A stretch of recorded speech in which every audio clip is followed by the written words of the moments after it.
உங்களோட எவல்யூஷன் எப்படி இருந்துச்சு சார் உங்களுக்கு?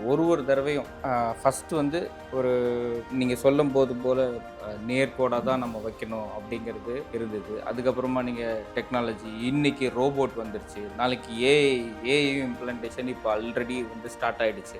ஸோ இதை நீங்கள் எப்படி பார்க்குறீங்க? எப்படி நீங்கள் உங்களையே தயார்படுத்திக்கிறீங்க? அதான் சொல்றேன். நம்ம change is the permanent thing in this world. Change எப்படிங்க சார் பெர்மனன்ட்? சேஞ்சுன்னு ஒரு வேர்டு இருக்கு. அதை எப்படி சார் பெர்மனன்ட்னு சொல்றீங்க? அதான் சொல்றேன். நம்மளுடைய எண்ணங்கள்ல இருக்கிற மாற்றமும் நம்மளுடைய புரிதல் இருக்கக்கூடிய மாற்றங்கள் தான் அதுதான் நிரந்தரம். ஸோ மாற்றத்துக்கு நம்ம அக்செப்ட் பண்ணிக்கணும்.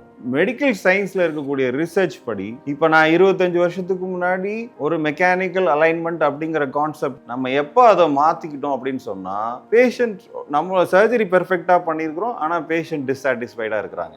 அந்த காரணத்தை நம்ம அறிவியல் ஆராய்ச்சி படி ஆராய்ந்து ஓகே இதுல ஏதோ ஒரு சின்ன இதை எப்படி இம்ப்ரூவ் பண்றது, இதை இம்ப்ரூவ் பண்றதுக்கான வழிமுறைகள் என்னங்கிறத அனலைஸ் பண்ணும்போது உலகளாவிய இடத்துல பல மருத்துவர்கள் அவங்களுடைய மூளைகளை கசக்கி நேரங்களை செலவழித்து இந்த பர்சனலைஸ்டு அலைன்மெண்ட் அப்படிங்கிற ஒரு கான்செப்டை நம்ம கொண்டு வந்தாங்க. அந்த கான்செப்டை கொண்டு வந்த உடனே as a young generation doctors நம்ம எல்லாரும் அதை அக்செப்ட் பண்ணி அதை நம்மளுடைய ப்ராக்டிக்கலா நம்மளுடைய பேஷண்ட்டுக்கு எப்படி எக்ஸிக்யூட் பண்றது அந்த மெத்தடாலஜியை கத்துக்கிட்டே இருக்கும்போது we feel happy. So patient வந்து எவ்வளோ பேர் தினமும் வந்து டேங்க் பண்ணும்போது அப்போ நம்மளுடைய என்ன எடுத்த முடிவுகள் கரெக்டானது அப்படிங்கிறத நம்ம அக்செப்ட் பண்ணிக்கலாம்.